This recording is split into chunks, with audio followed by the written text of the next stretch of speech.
Hello, Sarah of SEK Handmade here, and today I want to share with you how to make a magic ring. Friends, this is one of those techniques that I know you're going to think I'm being dramatic here, but it changed my crafting life. I love it that much.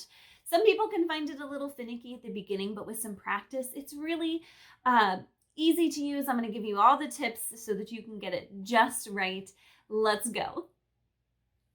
Friends, I feel like every once in a while in your crochet crafting career, you come across a technique that you're like, oh, wow, I wish I had known that sooner. And for me, the magic ring is one of those techniques. I hate chaining a few chains, joining them in a circle, and then working back into them like you do when you work a circle or the start a center of a granny square. That always drove me nuts. And when I found the magic ring, I was like, this is the solution to everything. It takes a little practice, but once you get the hang of it, I'm sure you're going to love it just as much as I do. All right, so you have your end of your yarn, and then you have your working yarn that is coming from your ball that you'll end up working whatever you're making with.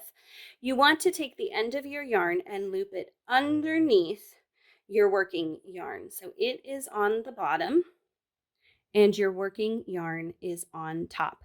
Then I'm going to go ahead and I'm just going to pinch where those meet. And I'm going to tension my yarn like I normally do. And then I'm going to swap. And instead of pinching those two yarns with my right hand, I'm going to pinch them with my left hand. So I've got my magic ring and I've got my working yarn tensioned as I normally would. Then I'm going to insert my hook through my magic ring.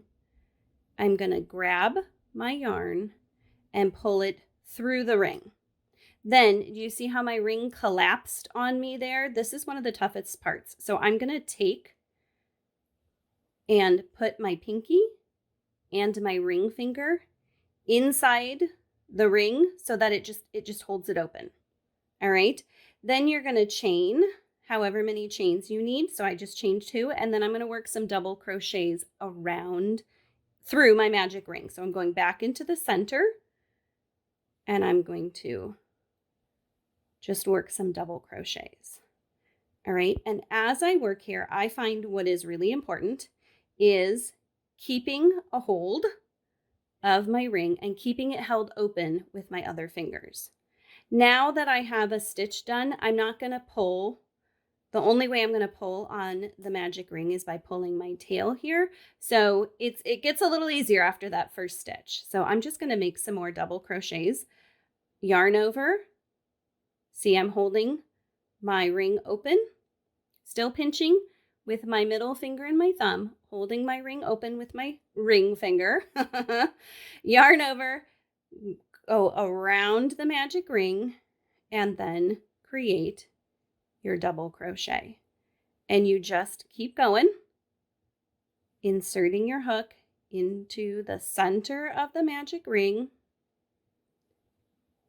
and working your stitches. Now, once you get to a certain point, I find that ring then is like too big.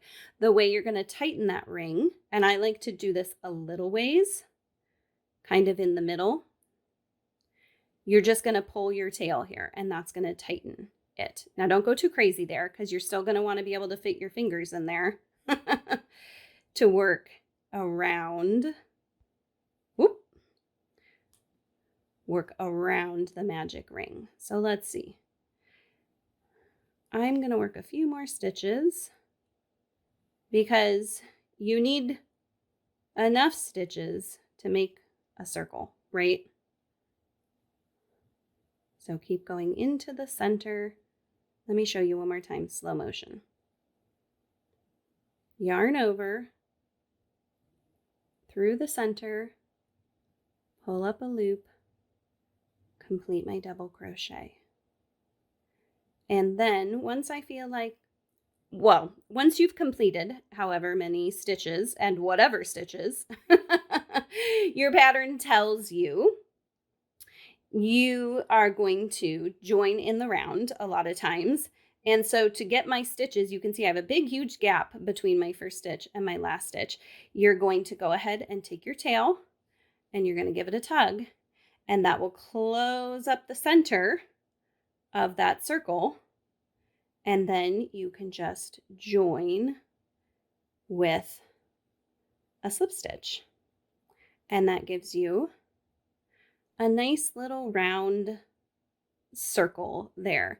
And what I love about using the magic ring is you can take, within reason, I like to kind of hold the center of my circle and then take and just tug gently, and it'll tighten up that center of your circle. Now, if in the past one of your uh, troubles with the magic ring has been that it comes undone, my recommendation is that you take this tail, put it on a yarn needle, and then just continue going through all of those stitches. See, these are the center of the stitches around my magic loop, and that I would go around, make full circle at least a couple more times. And then it probably wouldn't hurt.